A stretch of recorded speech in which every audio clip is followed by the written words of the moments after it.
Selamat datang di channel Educam Ganesha. Sebelum mulai, mohon diperhatikan tinggal berikut. Yang pertama, jangan lupa untuk berdoa. Kedua, meminta file kepada admin. Dan yang terakhir, melakukan evaluasi ulang sebagai daya ingat. Baik, langsung saja kita membahas soal SBMPTN Ekonomi tahun 2020. Untuk soal nomor 1, kebijakan perdagangan dengan cara menentukan kuantitas barang yang dapat diimpor disebut dengan kebijakan A. Tarif, B. Kuota, C. Dumping, D. Countervailing duties, E. Diverting. Saya akan berikan waktu 5 detik untuk menjawab soal ini. Untuk nomor 1, jawaban yang betul adalah B. Kuota. Kebijakan perdagangan dengan cara menentukan kuantitas barang yang dapat diimpor disebut dengan kuota. Soal selanjutnya yaitu soal nomor 2. Hubungan antara marginal propensity to consume atau MPC dan marginal propensity to save atau MPS adalah sebagai berikut. A. MPC dikurangi MPS sama dengan 0, B. MPS kurang dari MPC, C. MPC ditambah MPS kurang dari 1, D. MPC ditambah MPS sama dengan 1, E. MPS sama dengan MPC dikurangi 1. Saya akan berikan waktu 5 detik untuk menjawab soal ini. Untuk nomor 2, jawaban yang betul adalah D. MPC ditambah MPS sama dengan 1. MPC sama dengan delta C per delta Y, sedangkan MPS sama dengan delta S per delta Y. Jadi berlaku rumus MPC ditambah MPS sama dengan 1.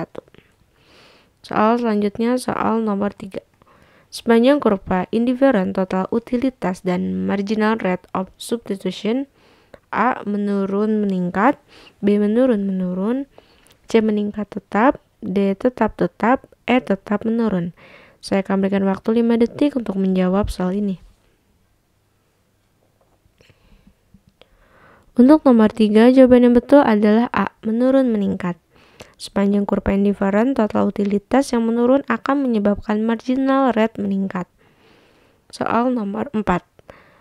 Kelemahan struktur organisasi tipe fungsional dibandingkan dengan struktur organisasi tipe garis adalah A. terlalu banyak leveling, B. adanya unity of command, C. strukturnya cenderung berbentuk runcing, D. manajer dituntut memiliki pengetahuan yang luas, E. bawahan lebih sulit melaksanakan perintah atasan. Saya akan berikan waktu 5 detik untuk menjawab soal ini. Untuk nomor 4, jawaban yang betul adalah E. bawahan lebih sulit melaksanakan perintah atasan. Dalam struktur organisasi fungsional, bawahan akan menerima perintah dari beberapa atasan sekaligus. Terkadang bawahan bingung mengerjakan pekerjaan yang mana yang harus didahulukan. Soal nomor 5. Salah satu tugas manajer produksi ialah mengendalikan produksi. Kegiatan yang termasuk pengendalian produksi sebagai berikut kecuali A. pengendalian proses produksi, B. pengendalian tenaga kerja, C. pengendalian pemeliharaan peralatan, D. pengendalian kualitas produksi, E. pengendalian biaya produksi. Saya akan berikan waktu 5 detik untuk menjawab soal ini. Untuk nomor 5, jawaban yang betul adalah E. pengendalian biaya produksi. Jadi, pengendalian biaya produksi adalah bagian dari tugas manajer pemasaran.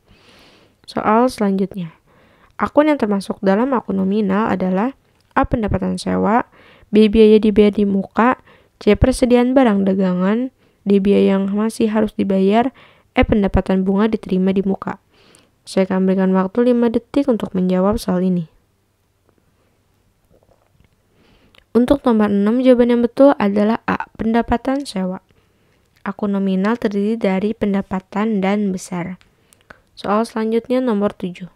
Jurnal berikut yang merupakan jurnal penutup rekening pendapatan bunga pada akhir periode adalah A. pendapatan bunga di debit dan kas di kredit, B. pendapatan bunga di debit dan biaya di kredit, C. pendapatan bunga di debit dan laba rugi di kredit, D. kas di debit dan pendapatan bunga di kredit, E. laba rugi di debit dan pendapatan bunga di kredit.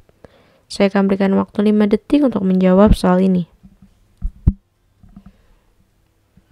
Untuk nomor 7, jawaban yang betul adalah C. pendapatan bunga di debit, laba rugi di kredit.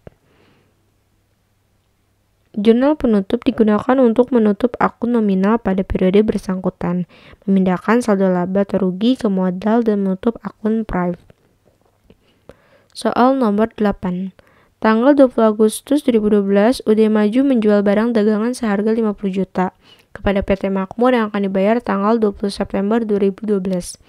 Jurnal khusus apakah yang akan digunakan PT Makmur untuk mencatat transaksi tersebut? A. Jurnal retur penjualan, B. Jurnal penjualan, C. Jurnal retur pembelian, D. Jurnal pembelian, E. Jurnal umum. Saya akan berikan waktu 5 detik untuk menjawab soal ini.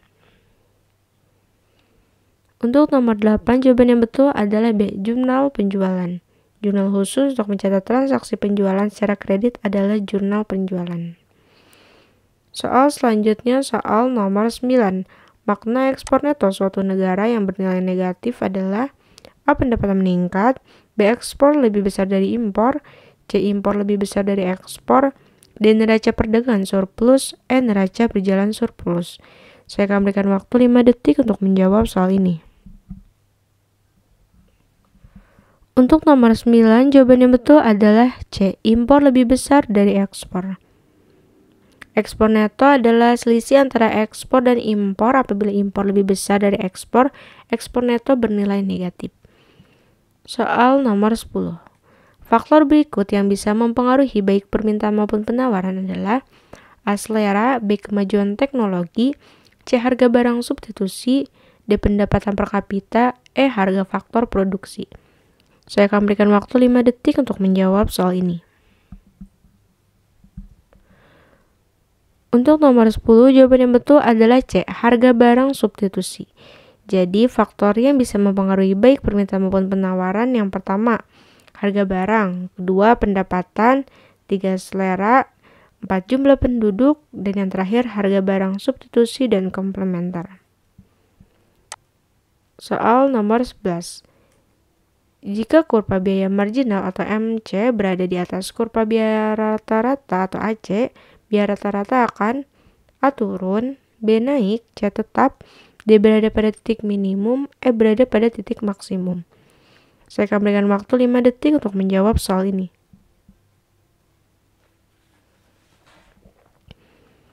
Untuk nomor 11, jawaban yang betul adalah B. naik. Pada awal proses produksi, kurva biaya marginal berada di bawah kurva biaya rata-rata. Maka akan bergerak menurun dan setelah mencapai minimum, MC akan bergerak naik sampai MC memotong AC di titik minimumnya. Setelah MC memotong AC di titik minimumnya, MC akan berada di atas AC sedangkan AC sudah mulai naik. Untuk nomor 12. Kurva biaya rata-rata berbentuk U terbalik karena berlakunya hukum the law of diminishing return. Sebab, pada waktu biaya rata-rata minimum, biaya rata-rata sama dengan biaya marginal. Hubungan antara pernyataan dan alasan di atas adalah A. Pernyataan benar, alasan benar, keduanya menunjukkan hubungan sebab akibat. B. Pernyataan benar, alasan benar, namun keduanya tidak menunjukkan hubungan sebab akibat. C. Pernyataan benar dan alasan salah. D. Pernyataan salah dan alasan benar. E. Pernyataan dan alasan keduanya salah. Saya akan berikan waktu 5 detik untuk menjawab soal ini. Untuk nomor 12, jawaban yang betul adalah E. Pernyataan dan alasan keduanya salah. Pernyataan dalam jangka panjang maupun pendek biaya rata-rata atau AC selalu dipotong pada titik minimumnya oleh kurva MC yang meningkat. Itu merupakan pernyataan yang salah. Nah, alasannya pada waktu AC minimum maka biaya marginal berada di bawahnya.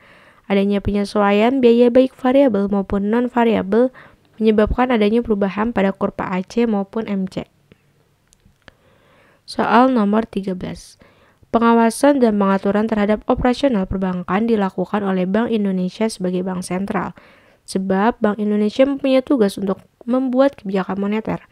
Hubungan antara pernyataan dan alasan di atas adalah A. Pernyataan benar, alasan benar, keduanya menunjukkan hubungan sebab akibat. B. Pernyataan benar, alasan benar, namun keduanya tidak menunjukkan hubungan sebab akibat. C. Pernyataan benar dan alasan salah. D. Pernyataan salah dan alasan benar. E. Pernyataan dan alasan keduanya salah. Saya akan berikan waktu 5 detik untuk menjawab soal ini. Untuk nomor 13, jawaban yang betul adalah B. Pernyataan benar alasan benar, namun keduanya tidak menunjukkan hubungan sebab akibat. Bank Indonesia sebagai bank sentral bertugas membuat dan melaksanakan kebijakan moneter, mengatur dan mengawasi bank umum, mengatur dan menjaga kelancaran sistem pembayaran. Jadi pernyataan pertama dan kedua benar, yakni sama-sama menyebutkan tugas dari bank sentral, namun bukan sebab akibat. Soal nomor 14. Perhatikan pernyataan berikut. 1. Keuntungan sepenuhnya dipergunakan untuk kepentingan masyarakat. 2. Modal usaha seluruhnya berasal dari kekayaan daerah yang dipisahkan. 3. Penempatan karyawan di dalamnya diatur oleh pemerintah daerah atas pertimbangan DPRD. 4. Direksi diangkat dan diberhentikan oleh pemerintah daerah atas pertimbangan DPRD.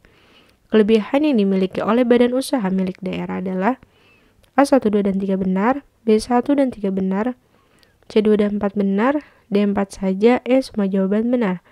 Saya akan berikan waktu 5 detik untuk menjawab soal ini. Untuk nomor 14, jawaban yang betul adalah E, semua jawaban benar. Jadi kelebihan yang dimiliki oleh BUMD yang pertama, keuntungan sepenuhnya dipergunakan untuk kepentingan masyarakat. Kemudian modal usaha seluruhnya berasal dari kekayaan daerah yang dipisahkan. Terus penempatan karyawan di dalamnya diatur oleh pemerintah daerah atas pertimbangan DPRD.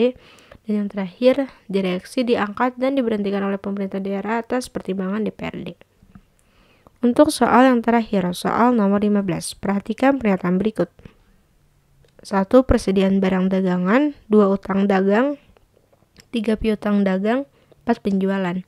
Setelah penutupan akhir periode, akun-akun yang tidak tampak dalam neraca saldo adalah seperti di bawah ini, kecuali A1, 2, dan 3 benar, B1 dan 3 benar, C2 dan 4 benar, D4 saja, E semua jawaban benar. Saya akan berikan waktu 5 detik untuk menjawab soal ini. Untuk nomor 15, jawaban yang betul adalah A, 1, 2, dan 3 benar. Jurnal penutup digunakan untuk mengenalkan akun-akun nominal, laba, dan PRIP. Akun nominal ini adalah akun-akun yang terdapat di laporan laba atau rugi. Ketika saldo akun ini ditutup, maka di neraca saldo setelah penutupan, nilai mereka adalah 0. Yang tampak di neraca saldo tinggallah akun real yang termasuk dalam akun harta, utang, dan modal. Baik, cukup sekian pembahasan soal SBMPTN Ekonomi untuk tahun 2020.